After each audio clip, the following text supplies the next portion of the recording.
Hello, my name is Debbie Buck, and I am with the Public Information Office at the City of Saginaw. And with me today is Simeon Martin, Chief Foreman in our Streets Division. And even though we don't have any snow right now, we're here to talk about snow removal. Mr. Martin, can you tell me when we plow the streets, when we go and take the trucks out and start to salt? That actually depends on the snowfall itself. Every snowfall is unique. We have a foreman on third shift and we have a foreman on day shift. And what we do is we go out and we inspect the bridges and the roads to see when it's time to send out the plow trucks. So you said day shift and night shift. You have two shifts right now? Yes, the day shift runs from 7 a.m. to 7 p.m. and third shift runs from 7 p.m. to 7 a.m. Is that because of law that they can only drive so much, or how do you handle that when there's like a major snow event and these workers are working around the clock? Well, it does deal with the law, and we really try not to have any drivers out there driving more than 12 hours on the shift. We want to try to make sure we keep our guys fresh. We have 14 employees in the Streets Division, and the night shift runs 5 and the day shift runs 9. Mr. Martin, can you tell us what the priorities are for plowing city streets? Yes, we do the emergency routes, state highways, schools, hospitals. Those are the priorities, and then we get into our local streets, dead ends, and cul-de-sacs. Okay, and how do you handle if the snow event is such that you have to go back to those routes? Local streets are not being plowed while you're maintaining emergency routes? That's correct. The state highways, the majors, and emergency routes will be maintained until the snow event ends. Then after the snow event ends, we will start to get into our locals, dead ends, cul-de-sacs. And how many lane miles do you plow? Approximately 300 lane miles within the City of Saginaw.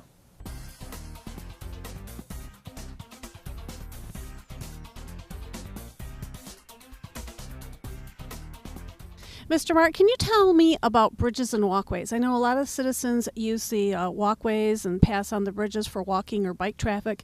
Can you explain where that falls into the priorities with the snow event?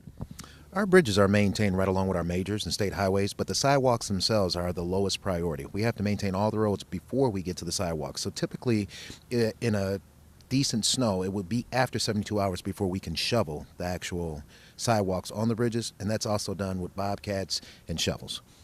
Okay, so residents would need to take that into consideration if they were planning on traveling that way. Yes.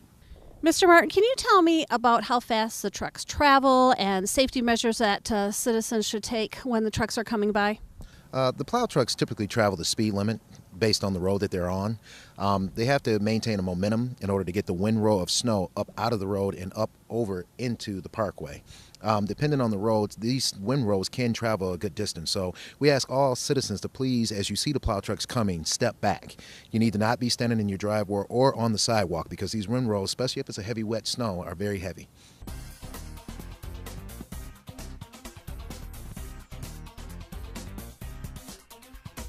Mr. Martin, I noticed on the back of the truck that it says stay back 50 feet. Can you explain a little bit more about how much of a hazard it is as cars get into that visual field? Yes, the plow trucks actually discharge salt off the back of the truck, and that salt will get on your car and windshields. And also there's blind spots. With all the controls and the width of the truck itself, the plow truck drivers will not be able to see a car if you pull right up behind it. So in the event that they have to make a sudden stop or if they have to back up, they will not be able to see you. And this is very dangerous for our residents. Okay, so heed the warning, stay back 50 feet. Yes, ma'am. Can you tell us about the trucks themselves?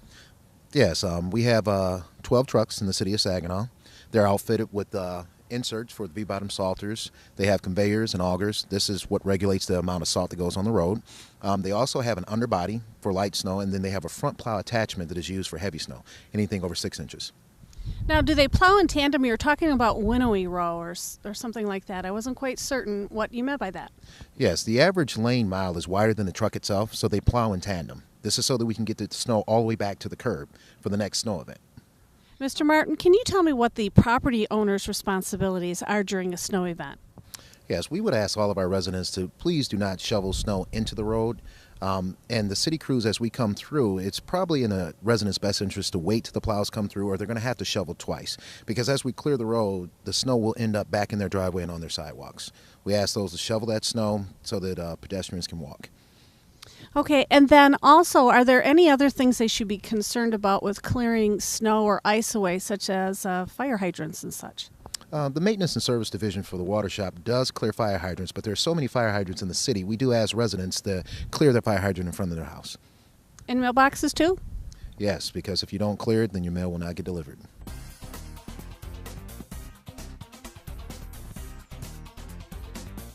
Mr. Martin, is there anything else that you would like to share about snow removal in the city of Saginaw? Anything you'd like to tell the residents? Yes, we would just ask them to be patient. Each snow event is different, and depending on how much snow we get, it will determine how long it takes us to clear the roads. To let them know that we're out there, we're working around the clock, and we do want to get the roads clear so they can get to work and school safely.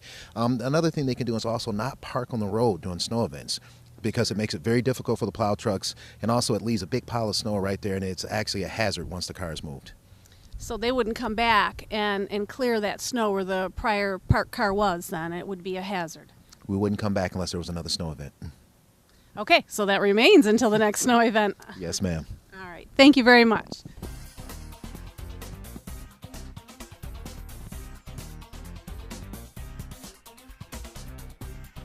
Hello, as we talk about snow removal in the city of Saginaw, I am meeting with Jeff Klopsick, our Director of Technical Services, to find out a little bit about the technology that we use as management tools to track our trucks with snow removal and other things. Yeah, Debbie, kind of unique technology that we've implemented in the last couple of years is called AVL, Automatic Vehicle Location Systems. Okay. And what that does, Debbie, it allows us to put a GPS tracking system into our vehicles. For this example, we're going to talk about snow plowing. So we have 7 snow plows that have this tracking system in it. And what it does, it actually communicates with satellites to give its location of where it is, also how fast it's going and where it's been. We also have sensors that are in this tracking system that allows us to view if the snow plow is plowing, the plow is up or the plow is down. Okay. It'll change colors on our mapping system. Okay. Okay. If it's spreading salt, it'll actually show us if that vehicle is spreading salt. So it's kind of a unique tool that we've never had before. So on a snow event, we can actually pull up our computer, as you can see here, the map, and as the vehicle is going, you can see it coming right here, that plow is actually plowing snow, and it'll leave a trail that will let us know exactly which streets have been plowed and which ones haven't. So very good tool for our efficiency and management. So, during an event, we can actually know exactly which streets have been plowed, and we can give an approximate time when the future streets are going to be plowed. For the residents, if they were to call in and find out. Yes, okay, exactly. Sure. Does this device track other things? It does. Really nice about it, we can move it when the snow plows are done plowing in the winter. We move them to our tractors because you know that we cut almost 7,000 lots a year. So this is a great tool that we can actually put on our tractors, and each day we can know exactly where the tractors have been, what lots have been mowed. So again, it's a great management tool, and it helps us in the efficiency of actually knowing where our fleet is at all times.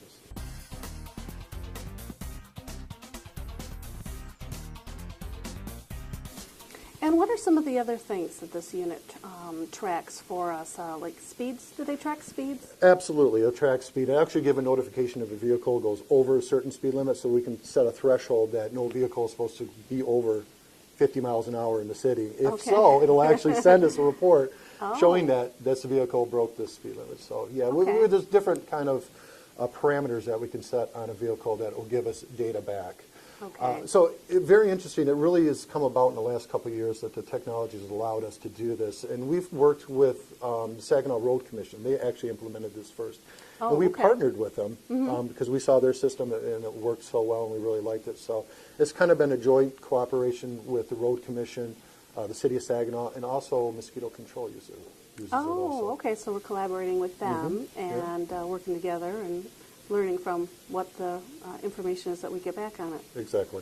Okay, and what departments use this in the city of Saginaw? Well, we have our public services, our engineering, our water sewer, the maintenance and services, and actually we have a police AVL system. So totally different from this, but it uses the same technology. So we can actually, as a management tool in the police department, know where all the vehicles are at any given time. What also uses it is 911, their new CAD system. The new CAD system, when they do dispatching, they can look on their map, which is very similar to what you're looking at right here, and they can see where the different vehicles are located and which one can respond quickly to an event, emergency event. Is there anything else you'd like to share with us about the GPS units themselves or the system that you have put in place with technical services? Well, what we did is about a year and a half ago, we implemented our first pilot project to see how it would work. So we did 20 vehicles. We still have another about 40 to 50 vehicles that we would like to implement this technology in. So we're working with the Public Services Director, and hopefully we'd like to have every vehicle in the city on this system. Oh, okay. All right. And you're doing just a set amount every year as budget allows? As budget allows. Okay. All right. Well, very good. There you have it.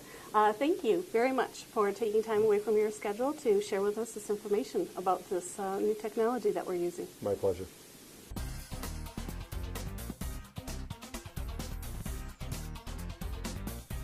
And here we are in front of the City of Saginaw Salt Barn. Of course, you can't have snow removal without de-icing materials. Mr. Martin, it looks like there's a lot of salt and de-icing materials in this barn behind us. Can you tell us a little bit more about it?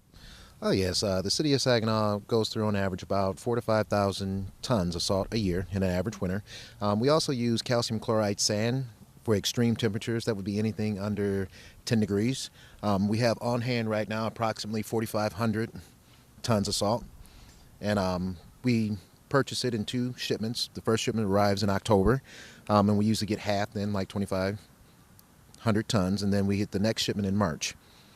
Okay, so you have 2 shipments that come in and you have some stored so you're prepared in between shipments. That's correct.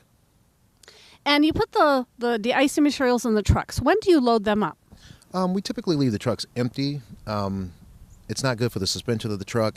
And salt, if it gets wet, it'll actually clump up and jam up the conveyor. So we typically will not load a salt truck until we're getting ready to go out on a salt event. The exceptions to that would be over the weekends, because when we come in, we want the trucks already ready to go, and over holidays.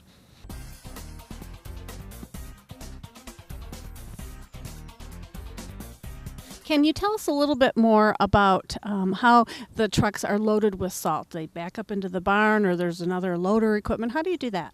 The trucks actually load outside. They pull up right here in front of the salt barn, and we use our front end loader, and we load anywhere from 6 to 8 tons of salt on each truck.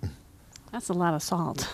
It takes a lot of salt to clear a city of this size. Okay, and how do you plan or budget for that? How do you get the numbers to make sure that you do have enough de-icing materials? What we do is we take a 5-year average of how much salt we've used, and then the supervisors do a good job of monitoring how much salt we put out on the roads. You know, it's really based on the snow event.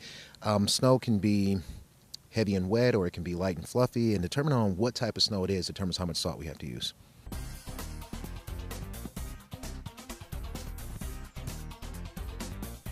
Well, by the looks of this barn, it looks like the City of Saginaw is ready for our next snow event. I'd like to thank you for sharing with us the information about the salt barn and the trucks and snow removal in the City of Saginaw. Thank you.